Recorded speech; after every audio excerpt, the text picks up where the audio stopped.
Bien, hoy hablaremos del dolor articular y el enfoque del paciente con la artritis. Entidades que es muy difícil de separar, ya que el dolor articular puede ser producido por artritis y la artritis produce dolor articular. Sin embargo, como pueden estar dándose cuenta, no son iguales.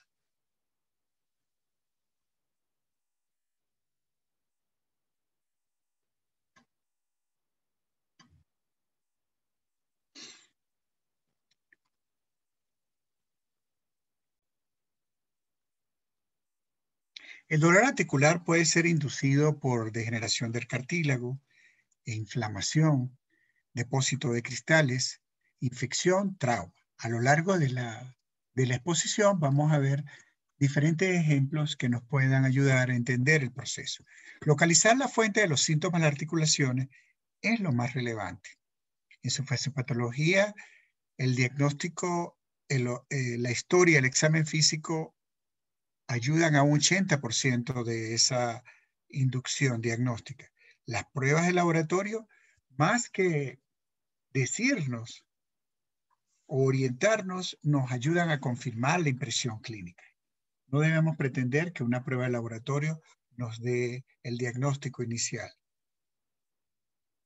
Las fuentes de dolor en la articulación son, como ya hemos visto en otras exposiciones, lo que está involucrado en el movimiento articular. La cápsula articular, el periósteo del hueso, los ligamentos, el hueso subcondral, la membrana sinovial.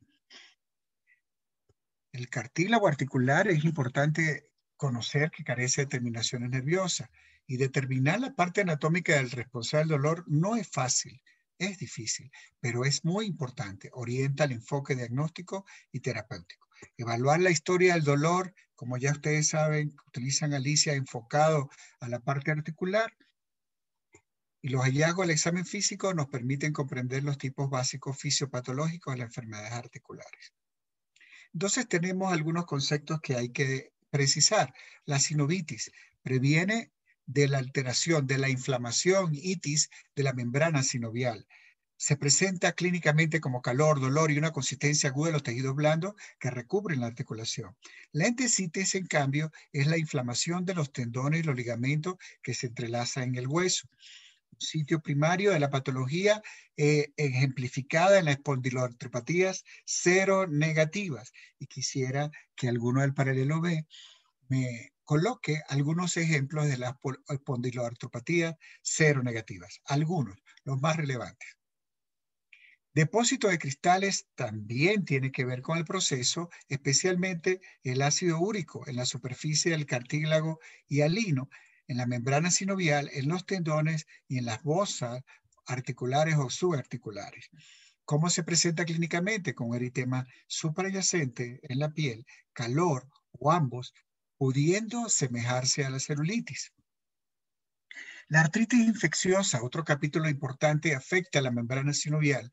Hay una intensa infiltración por neutrófilos con una necrosis posterior, tejido de granulación y cicatriz, de tal manera que hay que tratar lo más rápido posible a estos procesos para no producir secuelas.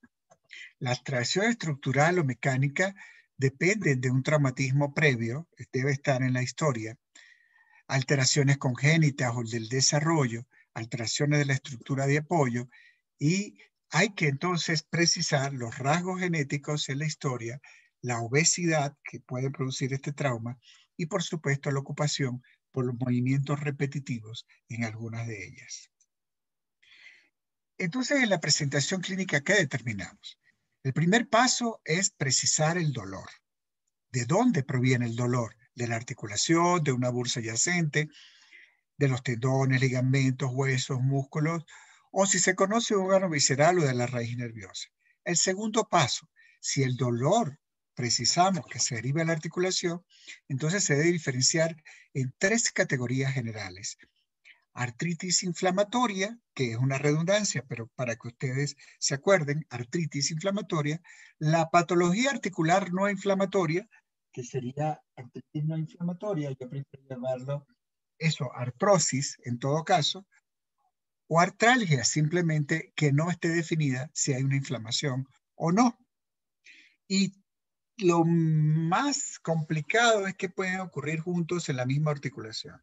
Tenemos que precisar el dolor, la rigidez de la articulación, si hay hinchazón, aumento de volumen, si hay limitación del movimiento, debilidad, fatiga. Entonces la historia clínica debemos terminar. Si el inicio es brusco o insidioso, eso nos orienta a una u otra patología, si la elaboración aguda o crónica, si el número de articulaciones afectadas es mono, oligo o poliartritis, y aquí un estudiante, un participante del paralelo C,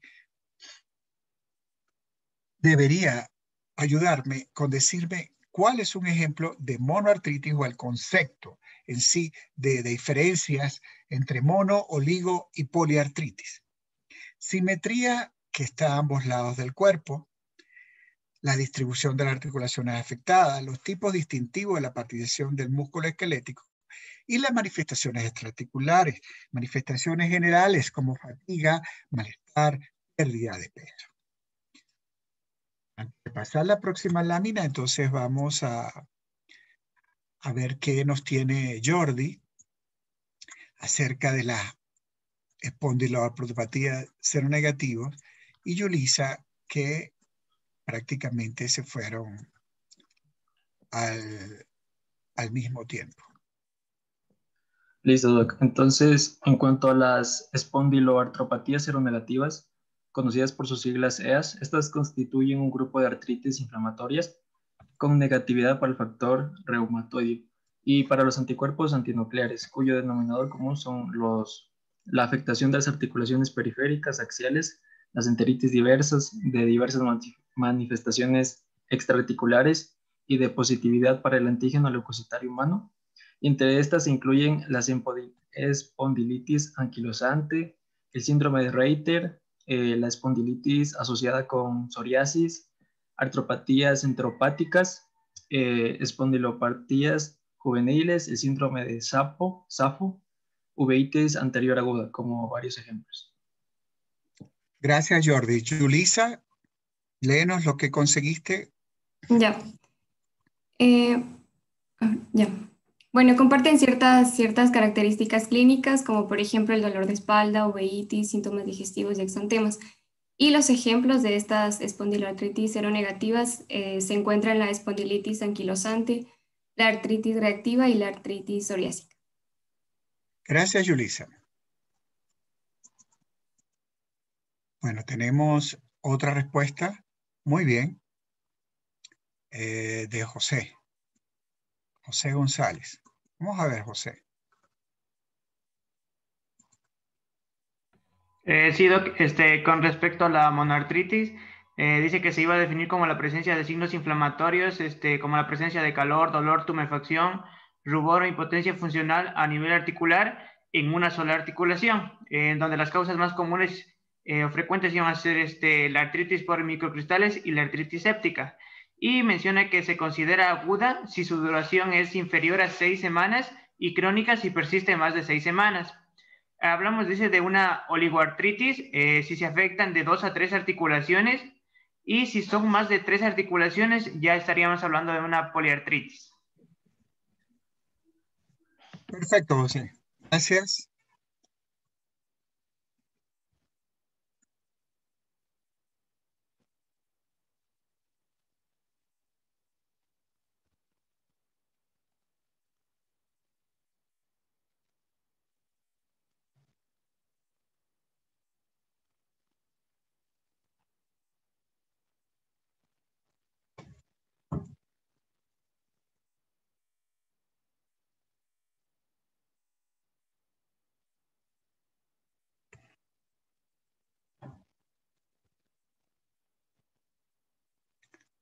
Se movió la presentación, pero aquí estamos.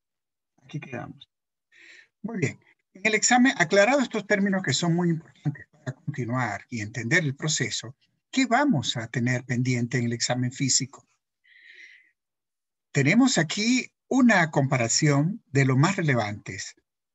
Vamos a ver aquí signos de enfermedad inflamatoria, como si hay hipertrofia sinovial, si hay derrames articulares, dolor con el movimiento, eritema y calor, rango de movimiento limitado, pero fíjense que el rango de movimiento limitado también se puede observar en el signo de enfermedad degenerativa mecánico. Así que este cuadro comparativo es útil para poder precisar las similitudes y la diferencia. La sensibilidad de las articulaciones se refiere al dolor, ¿verdad? La molestia. Y la hipertrofia sinovial vuelven entonces aquí a colocarlo, ¿verdad? Que ya está la primera. En cambio, en los signos de enfermedad degenerativa mecánico podemos observar crecimiento óseo excesivo en articulaciones. Lo podemos precisar con el examen físico, especialmente en la columna vertebral, y también lo podemos precisar a nivel radiológico. La crepitación durante la gama activa o pasiva de movimiento, o sea, que haya ruido. Deformidad evidente de las articulaciones. Los nódulos de Heberden y nódulos de Bouchard, que quisiera que por lo menos quien pudiera ser que nos recordara verbalmente de inmediato qué es lo que es, así lo haya expuesto, porque ya se dijo en una exposición previa.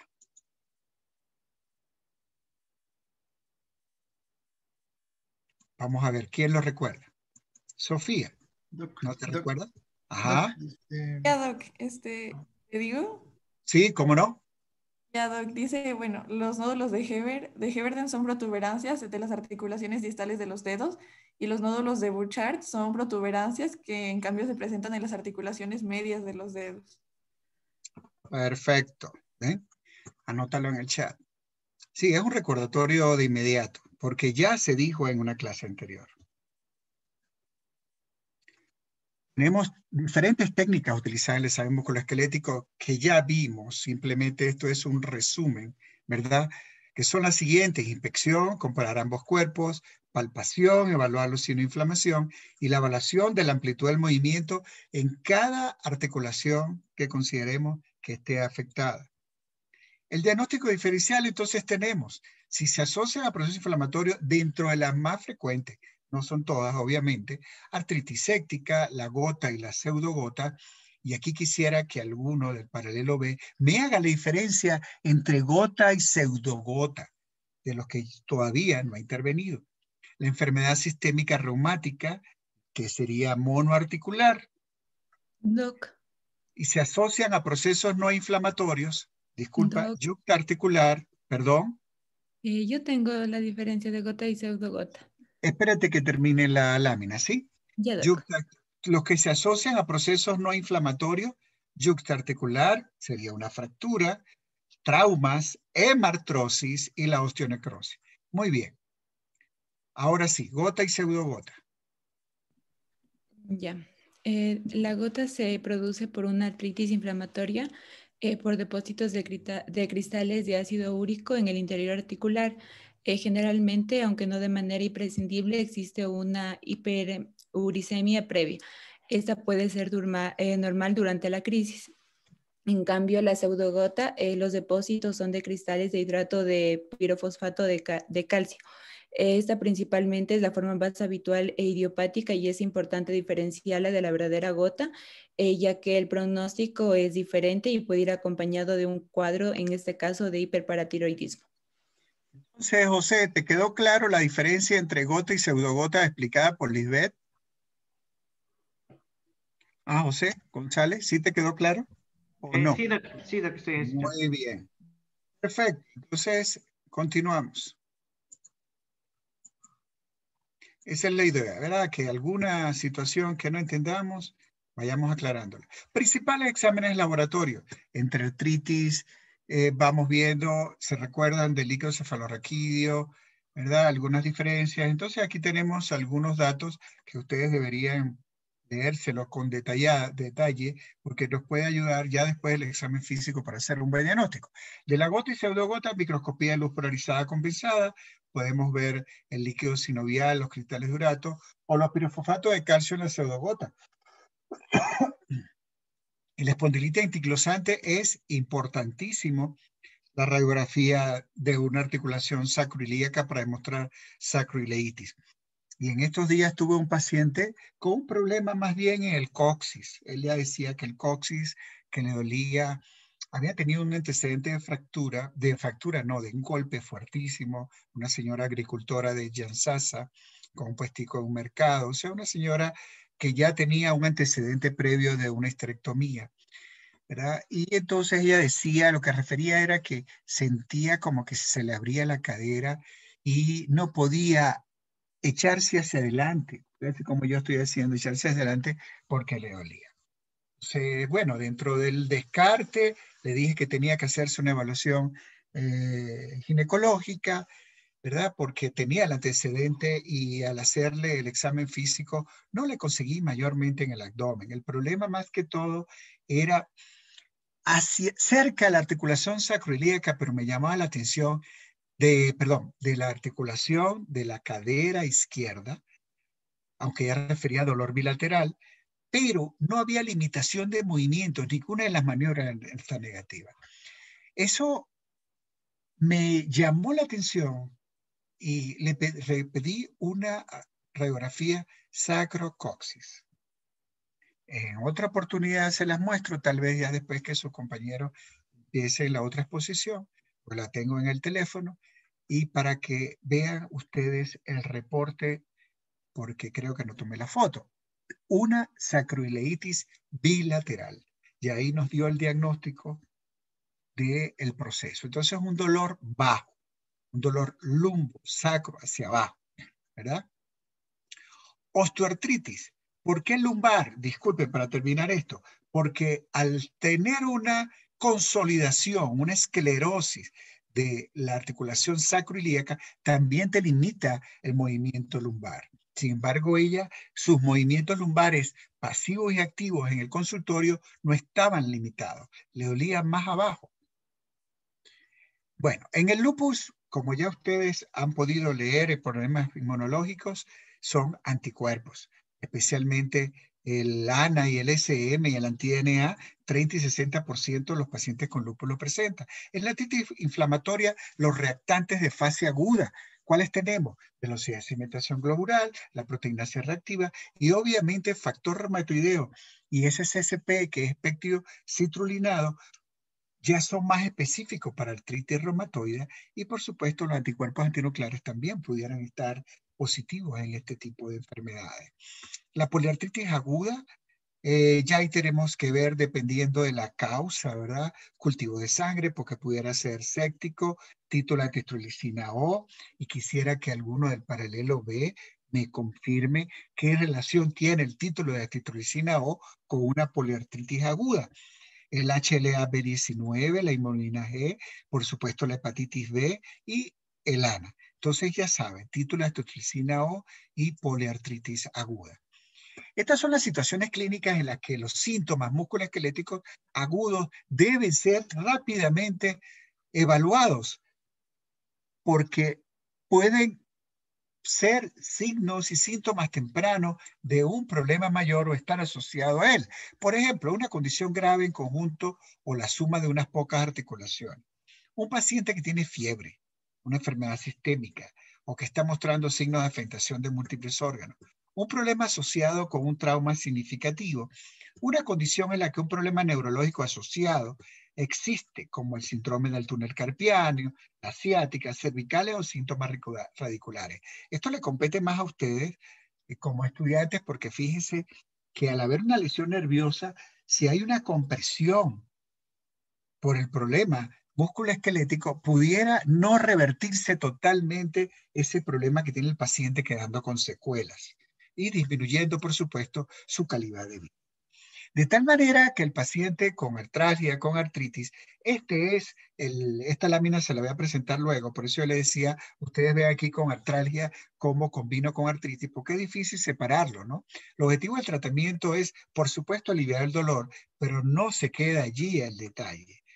¿Ya? Debemos ir mucho más allá y debemos restaurar o mantener la función articular si ha estado afectada y por supuesto prevenir el daño articular. Ahí tenemos tratamiento farmacológico o no farmacológico, que no es competencia de este curso hablarlo, pero simplemente para que ustedes sepan que actuamos en todos esos campos. Y aquí tenemos un flujograma de aproximación al paciente con poliartralia. Ustedes lo pueden revisar con más detalle en este artículo. Es mucho más amplio, por supuesto, la explicación, pero aquí tenemos para efecto del nivel que pueden ubicarse. Con una poliartralia, especialmente con poliartralia. Con la monoartralia en los oligoarticulares ya hemos visto ejemplos. La historia del examen físico es muy relevante. ¿Bien? Eso yo creo que es lo capital. Bien, ya ustedes oyeron que más o menos un 80% de la historia del examen físico puede orientarnos a qué problema puede tener el paciente si sabemos la signología de las enfermedades. Tenemos que precisar, ¿hay inflamación articular o no la hay? Si no la hay inflamación articular, tenemos que buscar puntos dolorosos y de repente no conseguimos inflamación. Entonces, si conseguimos puntos dolorosos sin inflamación, podemos estar presente de una fibromialgia, de una bursitis, de una entesitis. Y si no hay puntos dolorosos, sino un dolor generalizado sin inflamación, debemos entonces seguir estudiando, considerar radiografía, como el caso que le dije yo de la espondilitis que acabo de comenzar, a pesar, porque yo no puedo precisar inflamación al coxis, ¿verdad? Al examen físico, sino lo que refiere al paciente. La relación entre el TSH, ¿y qué relación tendrá la TSH con una poliartralia? Vamos a ver uno de los estudiantes del paralelo B si me puede ubicar eso. Muy fácil. TSH y artralgia, ¿verdad? Determinación de calcio, ya vieron por qué, ¿verdad? Con la pseudogota. Entonces, aquí tenemos algunos ejemplos. Artralgia viral, artrosis, ya sabemos que es el hipotiroidismo que puede producir dolor articular, pero el hiper también, pero quisiera saber el mecanismo fisiopatológico. Dolor neuropático, ya ustedes lo vieron en neurología, depresión, por supuesto, el paciente puede no tener nada, pero le duele todo porque está deprimido, y una enfermedad ósea metabólica. Con respecto a si el paciente le detectamos una inflamación articular, o sea, una artritis en sí, ¿verdad? Tenemos que ver si es mayor de 6 semanas o no. Si es mayor de 6 semanas, si no es mayor de 6 semanas, nos vamos con algo agudo, ¿sí?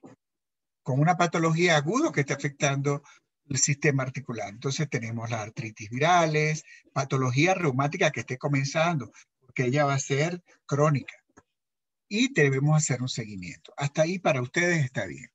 En cuanto a que si el paciente tiene o no más de 6 semanas. Si tiene más de 6 semanas ya se considera crónico, por lo tanto debemos orientarnos a que el paciente tiene una enfermedad reumatológica y debemos hacer los exámenes pertinentes. El hemograma, por supuesto, la velocidad de asimiliación globular está aquí, el factor reumatoideo, el anticuerpos antinucleares y la PCR reactiva.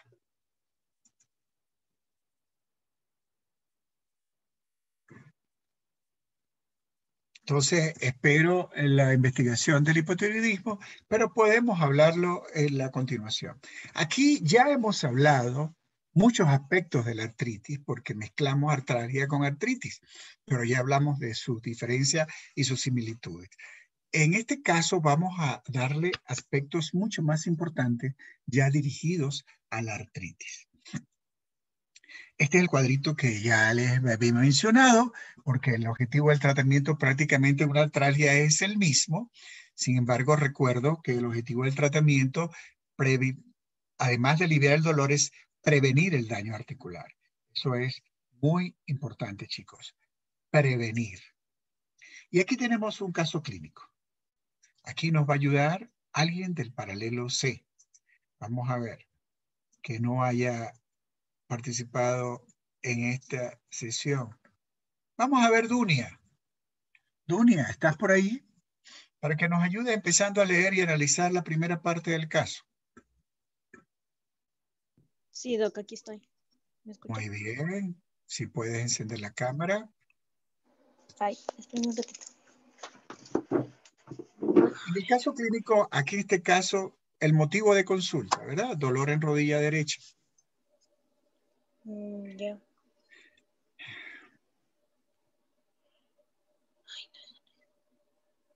Dunia. ¿Me ve, Doc? Sí, pero más quiero es oírte. Ok. Ya, perdón. Enfermedad actual. Mujer de 75 años, previamente asintomática. La tarde del día anterior a su ingreso comienza con molestias en la rodilla derecha, sin impotencia funcional. Al día siguiente, al levantarse por la mañana, refiere un dolor severo en la rodilla con impotencia funcional, hinchazón, calor local y fiebre de 38 grados, con motivo por el cual acude a urgencias. No presenta traumatismo previo, no episodios similares previos, únicamente hace un mes dolor incapacitante de 3 grados, del tercer y cuarto dedo del pie derecho que se dio espontáneamente. Muy bien. Veme de arriba hacia abajo en forma progresiva diciendo los datos primeros que te llaman la atención y después haces la interpretación que corresponde. Vamos a ver. Bueno, principalmente sintomática. Las molestias que tiene en la rodilla derecha, que no tiene impotencia funcional. Lo que refiere al día siguiente, refiere a un dolor ya con impotencia, hasta que progresó de esa manera. Tiene además hinchazón, tiene calor local, tiene fiebre. Un episodio similar previos, únicamente un mes de dolor incapacitante. Eso del dolor incapacitante del tercer y cuarto dedo del pie. No, pero eso fue antecedente. Hace un mes. Sí, tiene razón. Entonces solamente eso, hasta la parte de la fiebre. Bien, hinchazón, lo que pasa es que yo respeto pues la ortografía y la redacción de lo que no es mío, sino que saco de la bibliografía. Yo hinchazón más bien hubiera dicho aumento de volumen, porque ya decir aumento de volumen y calor local, ¿verdad? Ya uno saca que es signos de flebosis, que es otra forma de decirlo, ¿no? Donde hay inflamación. La hinchazón no me gusta mucho, pero también es una manera de algunos colegas decir aumento de volumen, ¿cierto? Porque el aumento de volumen puede ser sin inflamación o con inflamación. Si usted tiene una hemartrosis, de repente no hay una inflamación, sino simplemente sangre en la rodilla y no tiene inflamación de las estructuras, también como si hubiera una parte de rama articular sin inflamación. Muy bien, y todo esto que está hablando con todos los datos, ¿hay algún dato duro que te pueda orientar hacia la etiología de lo que hemos visto? Primero, ¿cuántas articulaciones están afectadas? Vamos a ayudarte. ¿Es una monoartritis, una oligoartritis o una poliartritis? Estamos hablando del momento actual, Dunia, ¿verdad? Una monoartritis porque presenta dolor en la rodilla. Es una monoartritis en la rodilla y no monoartalgia, ¿verdad? Yo ya te adelanté que es monoartritis porque tiene signos de artritis, ¿no? De inflamación de la articulación. Muy bien. Los datos que están aquí en la historia, ¿hacia dónde te orientas? ¿Qué episodio tienes en el cuadro que vimos de monoartritis? ¿Verdad? Vimos poliartritis, muy bien, pero esto te puede servir si es aguda, si es crónica. ¿A qué puede ser? De todo lo que vimos por ahí. ¿Será una monoartritis por cristales en la rodilla? Por ejemplo. Es que por la fiebre pienso que es como que... La fiebre te descarta que sea por cristales, que ¿verdad? Ajá, dígame. Exacto, entonces, y además el calor también eso me indica que es como una... por eso siempre suele pasar en una infección, creo que es. O sea, en algo séptico. Infección, séptico. Muy bien, yo te dejo ahí. ¿Alguna otra opinión además de Dunia? Nos quedamos con la opinión de Dunia. Y fíjate, es una monoartritis, como yo te dije, tú tienes que saber por qué no es por cristales. Entonces, no es fíjate que te voy a ayudar, no es la articulación preferida, sin embargo, la rodilla puede estar involucrada en una gota. ¿cierto? Sí, tiene que estar. Además de que sea el primer dedo del pie, de los pies, también la rodilla. Y también se puede ver en la mano. Pero no pareciera porque hay fiebre. Y la fiebre ya se va. Que puede haber Claro. hinchazón y calor local, sí puede haber. Recuerda que puede confundirse con una celulitis, con un problema infeccioso. El antecedente como que no nos ayuda mucho, ¿no? Porque fíjate que se dio espontáneamente. Pareciera ser un distractor o algo que no tiene mucha relevancia. Ninguna otra opinión entonces porque todos están calladitos. Entonces, como todos están calladitos, o no saben o están opinados. Como le, Dime, Dunia. perdón, como le comentaba, decíamos que se trata de una monoartritis. Puede ser y como es, o sea, como cambió de dolor, como cambió con impotencia de un día, o sea, en el día anterior no había impotencia, en el siguiente día sí había, y aparte de esto de la fiebre, dice que se trata de una artritis séptica. Sigamos leyendo, está bien. Sigamos leyendo. Ya. Esta es tu ¿Sigo yo? primera impresión con el examen, con la historia. Y vamos a ver, vamos a apoyar, vamos a realizar. Sigue, Dunia. Ya, antecedentes personales. Es ama de casa, reside en el campo, viuda desde hace 2 años, tiene 3 hijos, hipertensión arterial de larga evolución en tratamiento farmacológico. No diabetes mellitus ni dislipidemias, no hiperuricemia, no alergias conocidas, no intervenciones quirúrgicas. Ya. Fíjate que no tiene hiperuricemia, o sea, no tiene antecedentes de ácido úrico elevado, así que eso no es que te descarta, pero te aleja bastante el hecho de que pudiera tener una gota, ¿verdad? Hipertensa, Sí. no le da mayor cosa. No es diabética, por lo tanto, si te pusieras a creer que es una artrosis o es una mononeuropatía diabética, tampoco, si es que se te ocurre, ¿no? No nos dice el peso, ¿verdad? No nos dice el peso, no dice si es obesa, si tiene un peso normal. Hubiera sido relevante, yo creo. Muy bien, sigue Dunia. Exploración física, consciente y orientado. ¿Cómo es? Tensión arterial de 140-70, frecuencia cardíaca de 72, temperatura 36.4, eupneico, normo coloreado, normo perfundido, otra vez. ¿Cómo es? Sí, me olvidé cómo se llama esto. Bueno, rítmica sin soplos, ¿cómo era? Okay. Olvidé qué significa esto. Bueno, cabeza y cuello normal, tórax normal, abdomen normal, extremidades no edema ni signos de TBP, pulsopedio positivo, rodilla derecha caliente, tumefacta, se palpa derrame articular, dolor a la palpación, movilidad poco conservada, y el signo más específico es el de derrame, y el más sensible, es el más sensible, la limitación dolorosa del movimiento articular. Bueno, eso se pasó allí, ¿no? Pero de todas maneras, para ti, ¿qué es lo más importante que íbamos relevándolo? ¿Sí? Bueno, De lo lo más anormal. importante, ¿Lo normal o normal? el pulso pedio positivo, la rodilla derecha caliente, que está tumefacta, que se palpa el derrame articular, hay dolor a la palpación, hay una motilidad poco conservada. Eso es lo más importante para mí. ¿Eso te demuestra qué te demuestra? Esto, ¿verdad?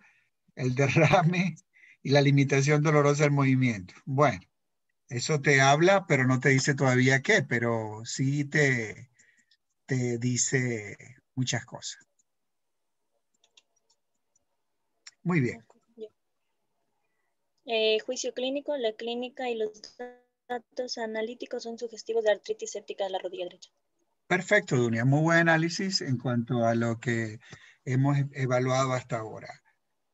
Y como pueden observar, no es un caso del dato del texto base de ustedes. Así que la artritis aguda. Entonces, aquí tenemos rápidamente artritis en relación con la infección. Acabamos de ver una. Lo más probable es que habría que hacer un estudio bacteriológico y citológico de ese derrame articular para poder evidenciar si es bacteriana o viral. Lo más probable es que haya sido bacteriana, ¿cierto? Artritis por microcristales lo mencionamos desde el principio como una de los diagnósticos diferenciales. ¿Por qué yo estoy hablando del caso y digo poliartritis aguda? Porque es muy similar, chicos. Lo que pasa es que la poliartritis aguda abarca mucho más el espectro etiológico. El reumatismo, eritema nodoso, artritis reumatoide, artritis crónica juvenil, el lupus eritematoso sistémico, sarcoidosis, artritis post-traumática, por supuesto. Este paciente negaba traumatismos previos. La poliartritis crónica ya no es el caso que estamos viendo porque era una poliartritis aguda. Tenemos ahí los 6 primeros son problemas crónicos inmunológicos, de la artritis reumatoide hasta el síndrome de Sjögren. También tenemos vasculitis, espondiloartropatías, como yo le estoy comentando, esta paciente que vimos, que ya prácticamente es un caso clínico que les acabo de comentar, y quisiera que alguien del paralelo B haga un resumen del caso clínico que yo les comenté verbalmente. Paciente de, póngale 53 años, no tiene más que eso, con todo lo que yo le dije, y espero que tengan memoria de lo que yo les había comentado para que vean que es un ejemplo de poliartritis crónica y lo vaya leyendo de lo que se acuerda de lo que yo comenté para colocarlo en el chat y después leerlo, del paralelo B. Espondiloartropatías, sarcoidosis, gotatofasia crónica, que es precisamente por ácido úrico, ¿no? Artritis infecciosas crónicas, fíjense bien, tuberculosis, brucela, hepatitis, de tal manera que la infección no solo produce artritis infecciosas agudas, sino que estas que están conviviendo con nosotros, tuberculosis, brucelosis y hepatitis B, puede producirnos artritis infecciosa crónica. Y obviamente artrosis, donde no hay un componente inflamatorio, sino más bien un componente estructural, un componente de daño articular. ¿Ya? Aquí tenemos un cuadrito comparativo, que siempre los cuadros comparativos ayudan para uno mezclar. Fíjense que hay algunas entidades que pueden estar en todo, ¿sí? En todo. Aditiva, intermitente, migratoria. Fíjense ustedes, vamos que ustedes mismos me ayuden a ver las similitudes. Vamos, vayan viendo las similitudes mientras estamos, vamos a... No, lo del caso clínico es de Dunia, no, eso no es. Fíjense ustedes, vamos, ayúdenme ahí. Vamos, ¿quién me ayuda? A decirme algunas cosas que podamos conseguir similitudes. Por ejemplo, fíjense ustedes la migratoria y aditiva.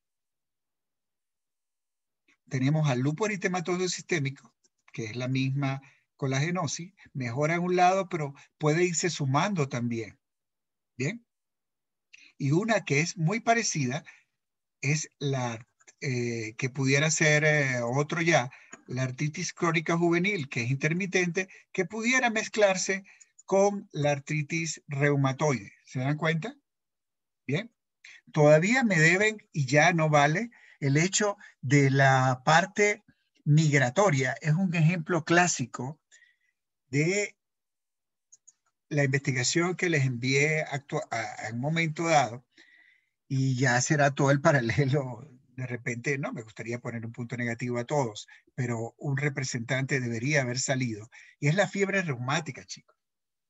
Ahí está muy importante la determinación del ASTO, del antígeno de streptolicina O, porque esta es la enfermedad que puede producirse una poliartritis migratoria relacionada con estreptococo, y es muy frecuente por la infección crónica del estreptococo, especialmente en la garganta. Y además que la infección crónica por estreptococo no solo produce poliartritis, puede producir fiebre reumática, un cuadro agudo que puede ser migratorio, la poliartritis, sino que también puede producir daño renal. La migratoria, aprovechando que estamos aquí, fíjense que está la enfermedad de Lyme, que es por riquexia, la artritis gonocóxica, la endocarditis bacteriana, la sífilis, hepatitis B y rubiola.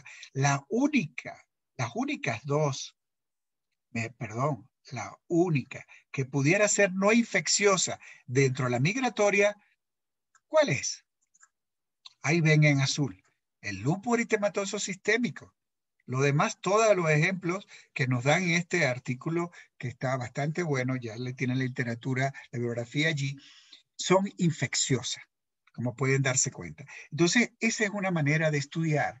Les ayudo para que se grabe la causa de que casi todas son infecciosas por la artritis migratoria y una sola es inmunológica. En cambio, las aditivas, prácticamente todas son inflamatorias e inmunológicas. ¿Bien? Espondilopatía, artritis reumatoide, colagenosis, vasculitis. Las intermitentes, ahí sí hay todo un abanico de causas. Como pueden ver ustedes aquí, tenemos reumatismo palindrómico, artritis por pirofosfato y gotosa es por cristales, la fiebre mediterránea tiene otra alteración y la enfermedad de Whipple tiene un problema intestinal que sería bueno que ustedes relacionaran y leyeran por lo menos cuáles son las relaciones de articulación y el concepto. Es diferente. Entonces, como pueden ver, las aditivas casi todas inmunológicas, las migratorias casi todas infecciosas, ¿verdad? Y en la intermitente sí tenemos un amplio abanico de posibilidades. La anamnesis ya lo dijimos, pero vamos a recordar las características del dolor, patrón de distribución articular, si tiene rigidez matutina, la rigidez matutina, para efectos de rapidez, ¿verdad? Es importante en el artritis reumatoide. Síntomas sistémicos o no, la historia sexual ya vieron las causas y por qué, las diarreas. Vamos a ver del paralelo C cuál es la enfermedad o las enfermedades que cursan con poliartritis y diarreas, que pudiera ser una poliartritis crónica del paralelo C. Y si nadie lo averigua, por favor, ya saben que toditos tienen un punto negativo. Uno solo tiene que averiguarlo, pero uno representa a todos. Afección ocular, afección cardíaca, si tiene afección cutánea, hay múltiples enfermedades y ahora el paralelo B. ¿Cuáles son esas enfermedades que pueden producir con poliartritis y afección cutánea? Facilito conseguirlo hasta en el internet, ¿verdad? Otros antecedentes patológicos y síntomas guía. Entonces, aquí tenemos que les indiqué afección cutánea y diarrea, porque es importante y no la hemos mencionado. Hemos mencionado algunas que tienen síndrome sistómico, algunos que tienen historia sexual involucrada, como la gonocóxica, como la hepatitis B, como la sífilis, ¿verdad? Bien. Afección ocular, por ejemplo, el síndrome de Sjögren o algunas vasculitis y el eritematoso sistémico. Afección cardíaca pudiera ser endocarditis bacteriana. Y los síntomas guías tienen que estudiarlo. Entonces, diarrea y afección cutánea, espero por ustedes y continúo. Y así nutrimos la exposición. Poliartritis y fiebre son muchísimas. Yo creo que ya las hemos mencionado muchas. Por ejemplo, hemos mencionado, ¿sí? La artritis séptica, que fue nuestro caso, la endocarditis bacteriana, la enfermedad de Rayleigh, que ya les dije que era por riquecias, virales, artritis reumatoidea, ya mencionamos la fiebre reumática. Vamos a ver, me interesa lo que van diciendo en el chat para ir completando. Bien, y Sofía ya va por acá. Sofía, ¿de qué paralelo eres?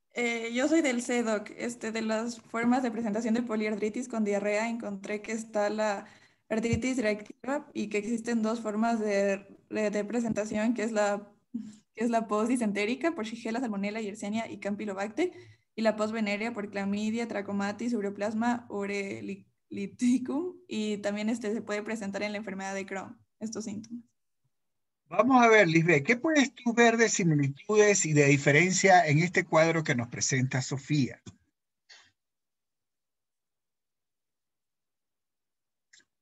Similitudes, por ejemplo, Lisbeth, ¿sí estás por ahí, Lisbeth? Sí, Fíjate que las postdisentéricas, vamos a ver si tú lo ves o yo te ayudo. La Shigella, Salmonella, Yersinia y Campylobacter, ¿qué similitudes tienen?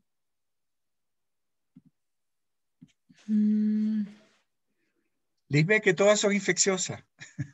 Son infecciones, ¿verdad? Porque Eso, son no se negativas complique. todas ellas. No, no importa, son infecciosas. Yo hasta ahorita lo que me interesa es que ustedes sepan que es por una infección, ¿sí? Y la posveneria, igual, son infecciosas. Ajá. Y hay una sola que sale de ese patrón. La de Crohn. Chicos, esto les va a servir a ustedes no solo para semiología, para cualquier componente médico. Vean en las causas lo similar y el que sale. Y así nunca se les va a olvidar. Entonces, la diarrea, enfermedad de Crohn. ¿Bien?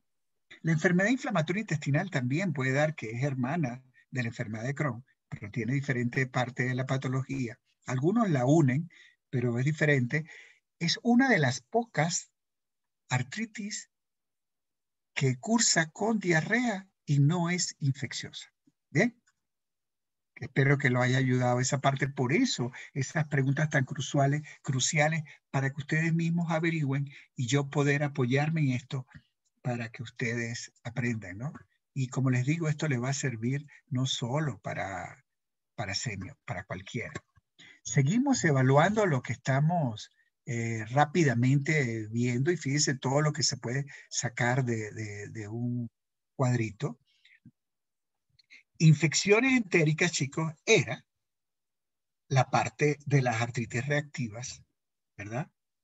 Que se pueden ver también migratorias. Urogenitales, infecciones urinarias. La enfermedad inflamatoria intestinal, se las mencioné, esa está metida con la enfermedad de Crohn, ¿verdad? Vamos a ver qué nos consigue de lo otro. La afección cutánea, Milena nos está ayudando con las afecciones cutáneas. Afecciones cutáneas y poliartritis. Muy bien, Milena. Vamos a ver qué nos conseguiste.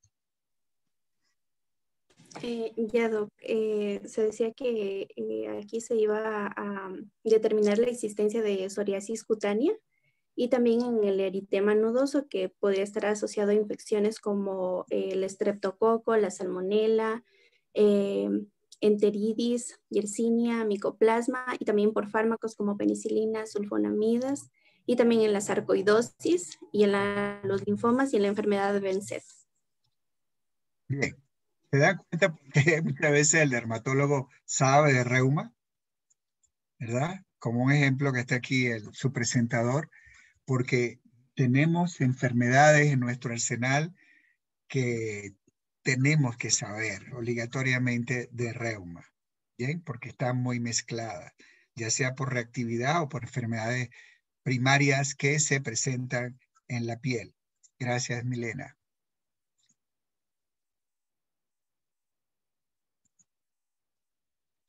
Sigamos, ya vimos lo que le estaba comentando su compañera. Después tenemos artropatías microcristalinas, también puede producir fiebre. ¿Qué les parece? No la habíamos tomado en cuenta en el caso clínico porque era evidentemente muy agudo, pero las artropatías por microcristales, como la gota, pudiera producir fiebre, ¿verdad? Fiebre mediterránea familiar, la sarcoidosis, que ya mencionó Milena, que también se puede ver con problemas de piel, dermatomiositis, que es una enfermedad inmunológica, el BC, el famoso Kawasaki. Dice que famoso porque volvió a la palestra en los niños, es parte integral del diagnóstico del síndrome de la enfermedad de Kawasaki con el COVID, ¿no? El eritema nodoso y el pioderma gangrenoso, que ahí se los dejo. Aquí tenemos una característica que no vamos a resaltar mucho, sino algunas características relevantes en la característica del líquido sinovial en enfermedades. Y vamos a ver simplemente el no inflamatorio y el inflamatorio. Bien. Ejemplos aquí los tenemos, pero el no inflamatorio, por ejemplo, es un líquido claro, puede ser amarillento, y si hay hemorragia, si hay mucho traumatismo, pudiera ser hemorrágico. Fíjense que ya el no inflamatorio se diferencia del inflamatorio a que es turbio y purulento. La viscosidad en el no inflamatorio sigue siendo alta, tal cual como el normal, porque le digo que aquí hay una gran diferencia, ¿verdad? Entre esto, por ejemplo, por lo menos hasta aquí, ¿sí? Hasta aquí. porque ya después sí hay diferencia significativa. ¿Bien? Y en el inflamatorio es baja, se vuelve como agua, pierde su viscosidad natural. La glucosa es similar al plasma en ambos aquí, y normal o baja o muy baja ya en el inflamatorio marcado. Yo nunca les voy a preguntar acerca del inflamatorio leve, sino más bien le voy a preguntar en la diferencia entre inflamatorio e intenso y el normal, para que no los agarre de sorpresa. Los leucocitos, fíjense cómo van subiendo a medida que va habiendo un proceso inflamatorio. De menor de 50 al no inflamatorio ya hay 2000, que se puede confundir con inflamatorio leve, pero es francamente diferente en el inflamatorio intenso o séptico. Los polinucleares también hay diferencia menor de 25 y van aumentando progresivamente a medida que vamos aumentando en inflamación. Y las proteínas son las que menos ayudan, porque pudiera ser de 1,5 a 3 en normal y no inflamatorio, y hasta poquito mayor de 3 el inflamatorio y el intenso. De tal manera que aquí vean ustedes la utilidad de del líquido sinovial. Hallazgos radiográficos más frecuentes, solo se los voy a dejar como, les voy a mencionar alguna que otra, y se los dejo a ustedes como vaya reforzamiento para después. Recuerden que los exámenes radiográficos son de apoyo, ¿sí? No voy a exigírselos tanto porque me interesa más la semiología. En la artritis reumatoide hay erosiones, ¿verdad? Hay preferencia por muñecas. En las hipopondiloartropatías, yo se lo mencioné, todavía estoy esperando el resumen del caso que vimos, la sacroileitis asimétrica, artropatía psoriática y Reiter, y ahí la sacroileitis bilateral, que es en la asimétrica que le comenté yo en el caso. ¿Qué tenemos? En la espondilopatía puede haber osteoporosis. En el lupus eritematoso sistémico se demuestra lo que ya sabemos, una poliartritis simétrica, que ya lo vimos. En la artropatía gotosa hay tumefacción de partes blancas, hay una artrosis progresivamente secundaria por los cristales. ¿Ve? En la artropatía por pirofosfato cálcico, que ya mencionó su compañera, ¿sí? Hay calcificaciones. Recuerden que es una pseudogota la artropatía por pirofosfato cálcico, ¿sí? Y en la artrosis, como pueden ver ustedes, hay esclerosis, hay osteofitos y hay geodas. Y quería que un chico o una chica del paralelo C me dijera qué es una geoda. ¿Qué es una geoda?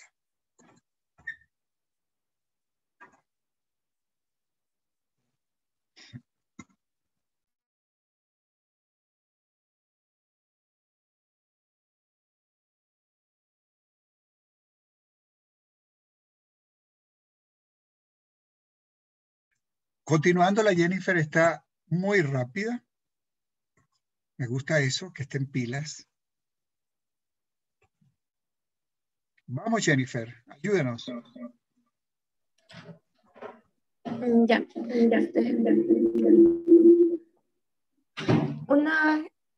Una geoda es una cavidad rocosa, normalmente cerrada, tapizada con cristales y otras materias minerales. Dice que no es realmente un mineral, sino una composición de formaciones cristalinas o sedimentarias. Muy bien, Jennifer, pero fíjate lo siguiente. Tú me estás diciendo de algo de donde viene la palabra geodésica, ¿verdad? Que tiene que ver con la ingeniería de minerales, ¿bien? Pero fíjate que eso no es relacionado a la medicina. Thais, pero está bien para comenzar, porque Thais y Jessica ya han ubicado rápidamente, como que se dieron cuenta, sí, Jennifer, tranquila, lo hiciste muy rápido. Estas dos compañeritas tuyas me van a ayudar a decir el concepto para medicina, que es un concepto similar, pero incluida en medicina. Vamos a Thais, que te adelantaste unos segundos, tu compañera Jessica. Ya, bueno, es una cavidad patológica en el interior de un hueso y bueno, los cambios típicos que esta puede incluir, bueno, en la radiografía es el estrechamiento del espacio articular debido a la destrucción del cartílago, como quistes degenerativos. Entonces, y se va a dar más en los huesos epifisiarios. Muy bien. Van a decir que no aprendieron ya. Seguro que no se van a olvidar que es una geoda en el hueso. Jessica, vamos a ver, que parece que lo dispusiste es diferente. Me gusta. Dale. Ya. Así que Este es oímos un varias pseudoquiste opciones. así radiotransparente en forma de pera que se introduce, que se produce por una osteoporosis importante. Aquí la placa ósea terminal se adelgaza y el tejido de granulación se adosa directamente hacia el hueso osteoporótico durante el movimiento, en sí formándose este islote característico. Perfecto, chicos. Entonces, continuemos. Ya aprendieron que es una geoda en hueso. Y bueno, aquí tenemos otra tabla. Una tabla que no, eso sí no lo voy a leer. Ustedes se lo van a leer. Queda como tarea, como deber. Le van a leer las diferencias, porque esto lo podemos hacer en cualquier enfermedades cuando son similares. Espero que en neurología lo hayan hecho, porque los puede ayudar a entender mejor los procesos neurológicos, ¿no? Artritis reumatoide, espondilitis, artritis psoriática, reita, enfermedad inflamatoria intestinal. O sea, enfermedades que son bastante frecuentes que ustedes pueden conseguir en su práctica diaria. En la tabla 10 hacemos una relevancia del diagnóstico de dos enfermedades verdaderamente frecuentes, que son la artritis reumatoide y el lúpus eritematoso sistémico, especialmente en la mujer. ¿Bien? Son predominantemente la mujer, pero no son exclusivas de ella. Especialmente la artritis reumatoide se va bastante fuerte hacia la mujer y el hombre. El lúpus eritematoso sistémico sí es francamente dirigido a las damas. Pero fíjese la edad del inicio, la artritis reumatoide ya es persona de edad madura, no anciana, pero sí de edad madura, porque ya cuando un problema articular se presenta a edad anciana, uno piensa más en una artrosis. Usualmente es oligoarticular más que poliarticular. Bien, fíjense que el lupus es en la segunda y tercera década. Los anticuerpos antinucleares pueden verse en la artritis reumatoide, pero es francamente positivo y muy relevantes en los anticuerpos antinucleares en el lupus eritematoso sistémico. Y vamos a ver. Yulisa me hizo un resumen. Vamos a ver. Vamos a ver si falta algo. Yulisa, usted va a estar en este deber, ya que usted lo comenzó y me gusta. Vamos a ver, Yulisa, yo lo voy a leerlo. Ya. Bueno, es de lo que me pude acordar. Paciente femenina de 57 años, consulta por dolor en la articulación de la cadera o en la articulación sacroiliaca. El examen físico normal. No existe dolor en la palpación abdominal. Usted lo manifestó. También creo que dijo que refería a una caída breve. No sé si escuché bien esa parte. Pero bueno, se solicita una radiografía y ahí es donde se observa una sacroileitis. Y como datos adicionales está que trabaja en un puesto de mercado y manifestaba que se agachaba, creo, mucho. No podía no podía flexionarse hacia adelante. Eso es lo que pude acordar. Sí, Yulisa, simplemente estoy ordenándolo un poco para dejarlo. Primero es el interrogatorio y después vemos la radiografía, ¿sí? Los antecedentes también podemos colocar rápidamente dentro de los antecedentes personales. Que fue una esterectomía previa, tuvo 0 gestas, 0 partos, ¿bien? Bien, sí, no existe dolor a la palpación abdominal. Y es bueno negar también lo del examen físico positivo, sin limitación. El examen de las caderas. ¿Por qué de las caderas? Porque es la parte que más se acerca al donde ya tenía el dolor. ¿Bien? Además de la parte abdominal. Y faltaron algunas cositas, pero más o menos así. Más o menos así. Bien, Yulisa. Bien. Hay que estar pendiente, porque fíjate que yo lanzo un caso clínico verbal y fíjese que entonces se observa una sacroileitis bilateral. ¿Parece bien? Si se acuerdan ahora, los ayudé, porque yo me acuerdo más, porque el caso fue mío. Entonces ustedes ahorita, por eso yo los ayudo con los casos, porque si ustedes se lo leen bien, prácticamente se hacen de esa experiencia. Eso es lo bonito. Los casos clínicos que están reportados, ¿verdad? Que son casos reales, que son casos estudiados. Y cuando, por ejemplo, yo le puedo pedir a Yulisa, consígame un caso clínico de una epidemitis. Entonces Yulisa se mete en internet y busca caso clínico de epidemitis, pero no de una revista cualquiera, de un caso clínico que está reportado en una revista buena, y ella saca su resumen en la parte de semiología. Sí, me explico, ¿no? Entonces, ustedes, por ejemplo, cuando vayan a exponer la parte de masculino y femenino, sí quisiera unos casitos relevantes, rápidos, cortos, concretos para la parte que nos pueda ayudar a la diferencia, por ejemplo, en el dolor testicular, qué tipo de dolor testicular, bien, y asimismo también en problemas de genitales femeninos, que es el próximo caso que tenemos. Muy bien, entonces, chicos, con esto creo que terminamos la exposición. Espero que no haberlos aturdido mucho, pero que sí hayan aprendido a cómo enfocar un paciente con un dolor articular o con una pausa más frecuente y muy relevante, que es la artritis. ¿Bien?